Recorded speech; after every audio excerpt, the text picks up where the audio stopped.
Caro aluno, estamos agora no último bloco da nossa aula da unidade 1 da disciplina Metodologia do Trabalho Acadêmico.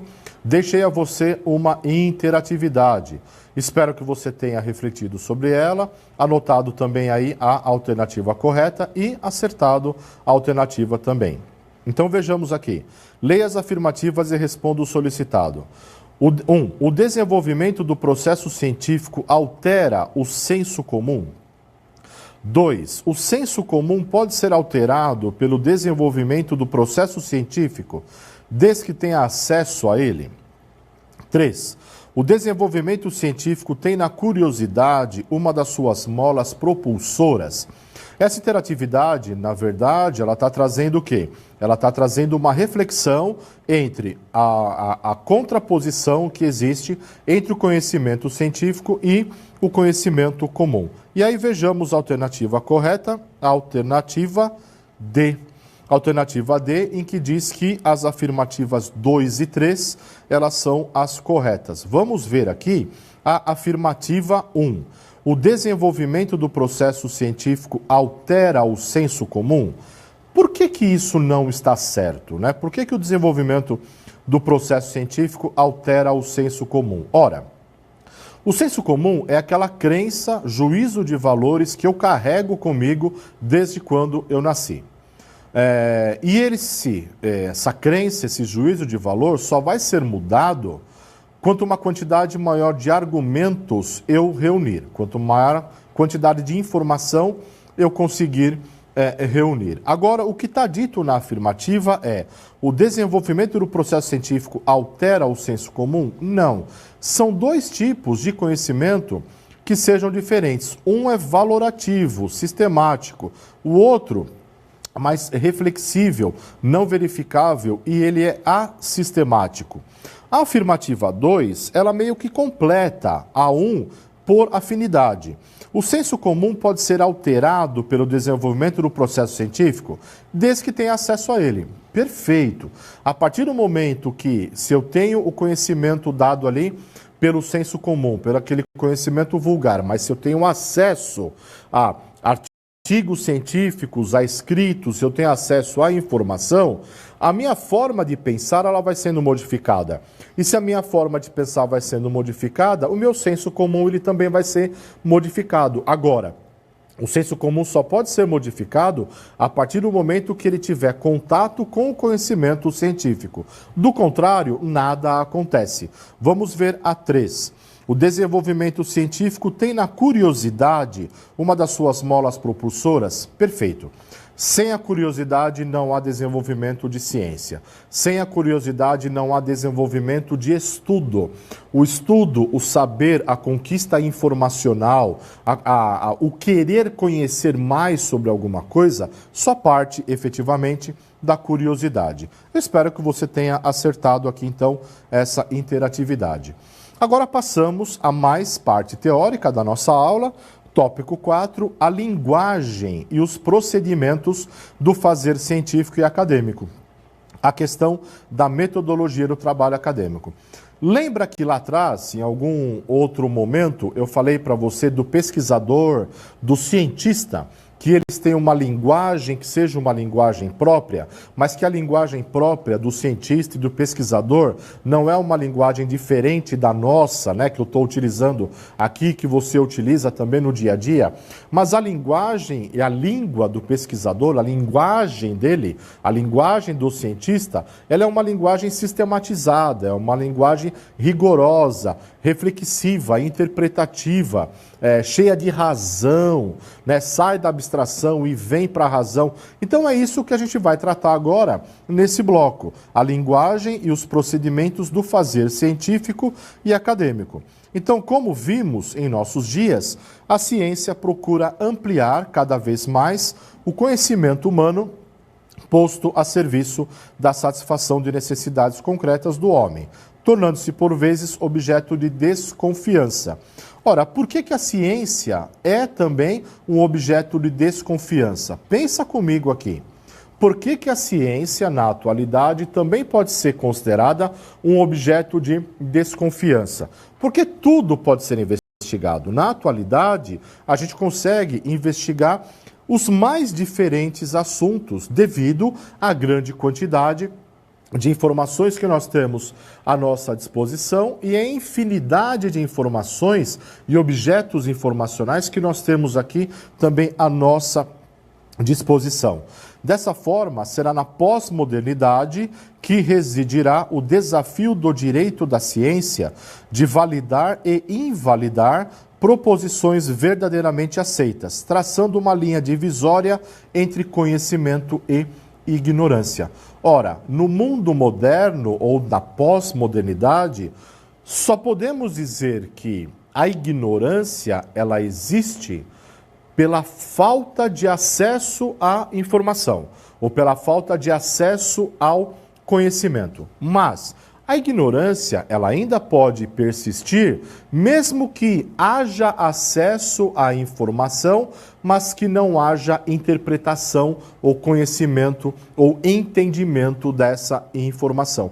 Ou simplesmente a informação ela está à minha disposição, eu não quero tê-la. Então eu vou me tornar ali um ignorante, eu vou continuar na ignorância. Agora veja que o emprego da expressão ignorância dentro da questão do conhecimento não é uma questão pejorativa do ser ignorante, classificar uma pessoa como ignorante no sentido do pejorativo. Não é isso.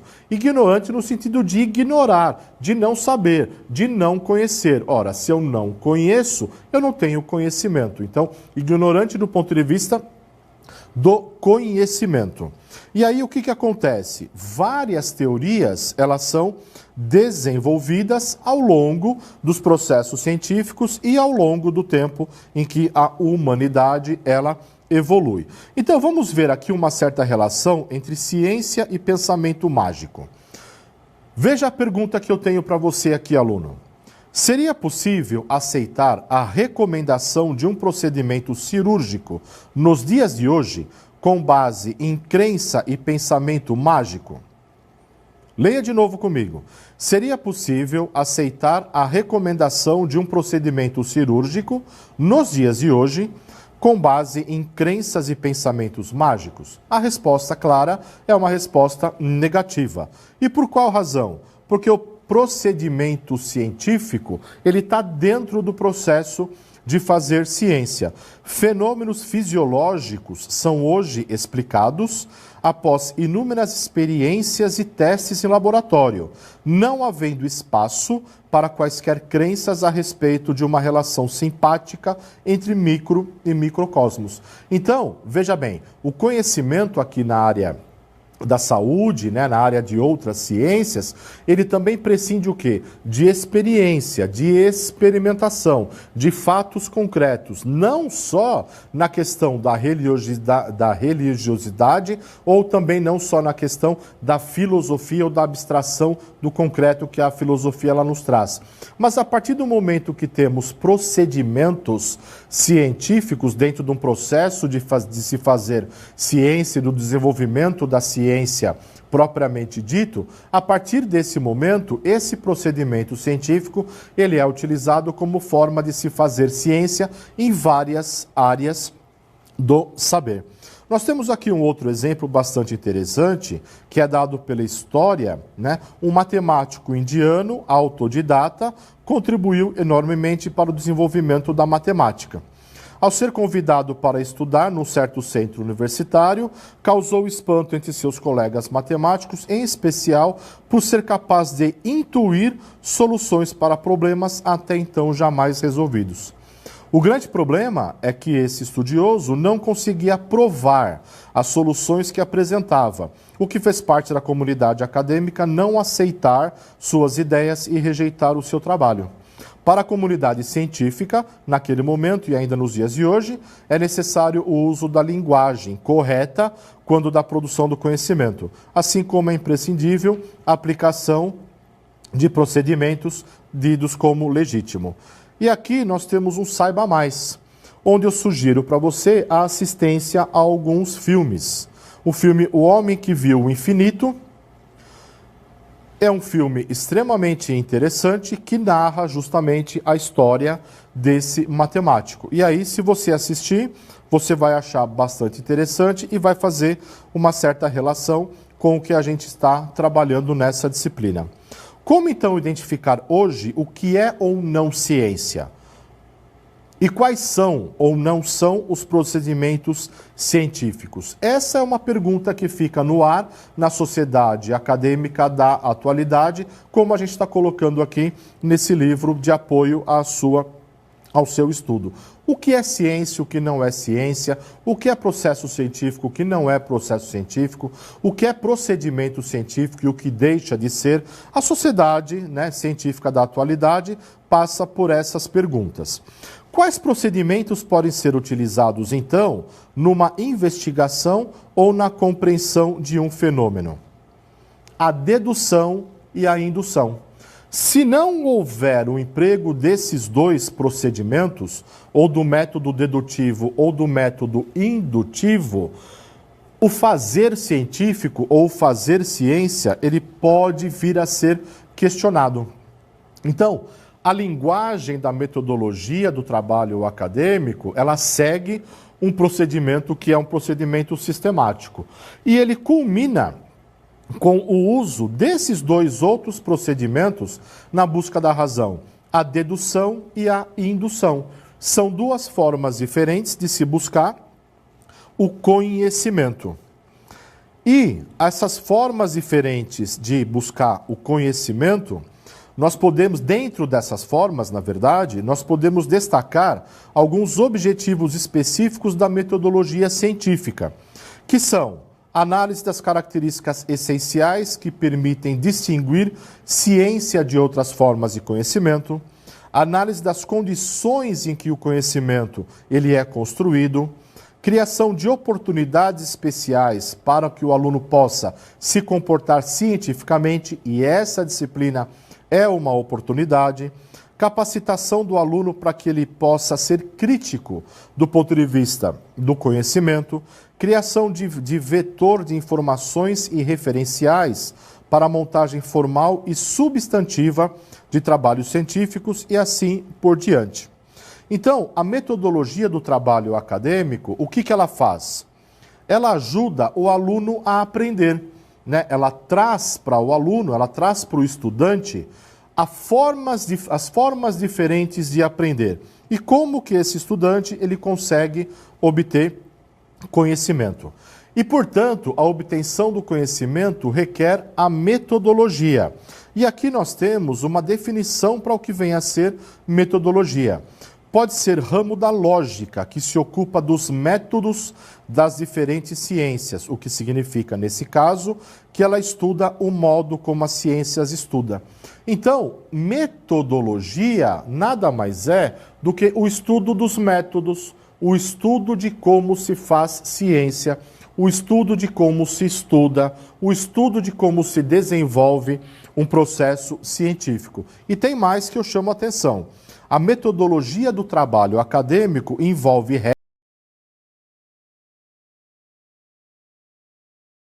regras e normas que são comuns a todas as universidades, tanto no Brasil quanto no restante do mundo. Nesse aspecto, eu chamo a atenção para que a nossa universidade dispõe a você revistas acadêmicas, né, que elas apresentam questões metodológicas que são bastante interessantes. E nessa disciplina, interessa-nos em especial as condições da linguagem do processo científico e as condições da linguagem da metodologia. Quais requisitos devem ser atendidos por um texto acadêmico? Isso tem que estar na sua mente quando você for escrever alguma coisa. 2. Quais critérios devem ser respeitados ao elaborar um relatório ou uma monografia? Quais fontes devem ser utilizadas quando da produção acadêmica? Há diferença entre um artigo que é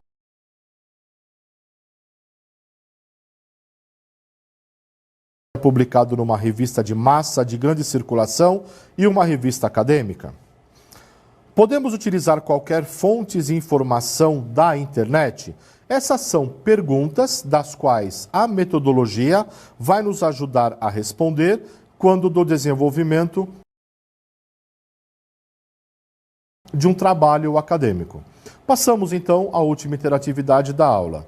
Do que foi apresentado nesta aula, é possível afirmar que 1. A metodologia estuda o modo como as ciências se desenvolvem.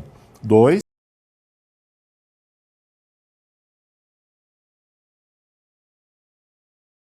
A curiosidade representa papel significativo para o desenvolvimento da ciência.